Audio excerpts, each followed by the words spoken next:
The doom scroll death spiral. Picture this. You wake up. First thing you do, grab your phone, start scrolling. Bad news, drama, someone's outraged about something. More bad news, a cat video. Then back to chaos.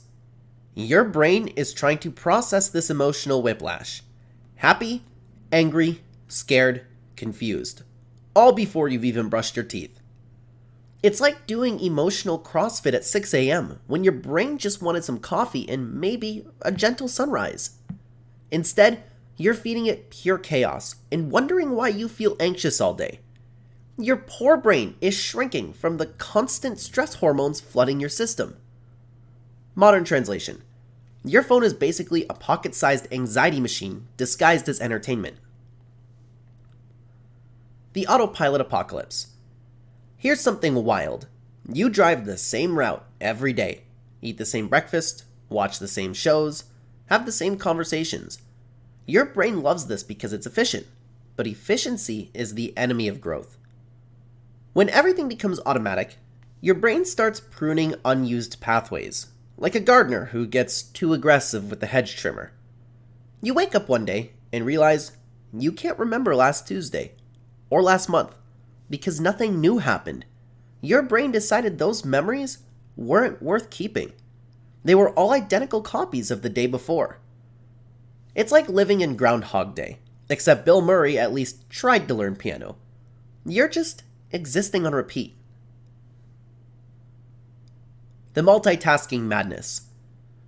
You're answering emails while watching Netflix, while texting, while eating lunch. You think you're being productive. Your brain thinks you're having a breakdown. Because here's the secret. Multitasking doesn't exist. Your brain is just switching between tasks really, really fast. Like a confused DJ who can't decide what song to play. Every switch costs energy. Every transition leaves tiny tears in your attention span. By the end of the day, your brain looks like it went through a paper shredder, fragmented, exhausted, unable to focus on anything for more than 30 seconds. You wonder why you can't concentrate on a book anymore? It's because you've trained your brain to expect constant interruptions. Congratulations! You've created your own attention disorder. The sleep sabotage syndrome. You stay up until 2 a.m. watching videos about people making tiny food, or scrolling through drama you'll never be a part of, or thinking about that awkward thing you said in 2019. Meanwhile, your brain is screaming because nighttime is when it does maintenance. It's trying to clean out toxins, consolidate memories, repair damage from the day, but you're keeping it awake like a demanding toddler who refuses to nap. Your brain starts eating itself. Literally, it shrinks. The cleanup crew can't do their job, so waste builds up. Memory formation breaks down. You wake up feeling like you got hit by a truck made of regret and poor life choices. The stress snack attack. You're stressed, so you eat. Not an apple, not some nuts. You eat processed, sugary, salty garbage that makes your taste buds happy for about 30 seconds. Your brain gets confused. It's trying to run on premium fuel, but you keep feeding it carnival food. Blood sugar spikes, crashes, inflammation everywhere. It's like trying to run a Ferrari on cheap gas mixed with glitter. Sure, it might work for a while, but eventually, the engine starts making weird noises. Your brain literally shrinks when it's constantly inflamed. Memory problems, mood swings, that foggy feeling where thoughts move like they're swimming through pudding. The social media comparison trap. You open Instagram. Everyone looks perfect. Their lives look perfect. Their breakfast looks better than your entire existence.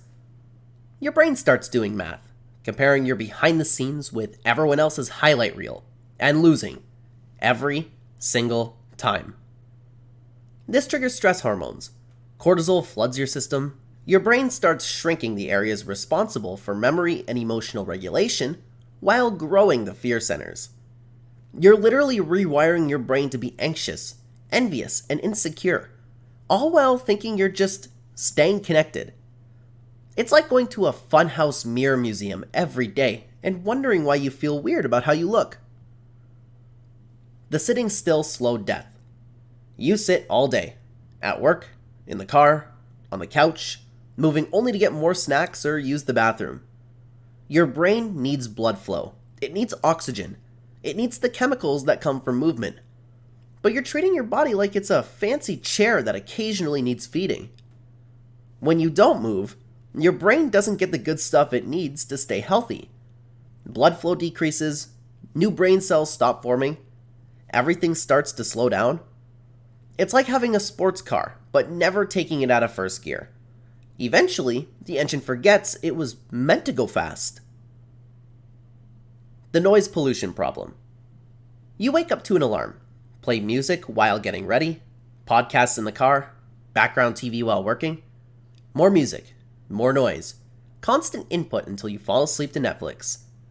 Your brain never gets quiet time. It's like having someone to talk at you for 16 hours straight. No breaks, no processing time, just constant noise. Silence is when your brain makes connections, when it processes the day, when creativity happens.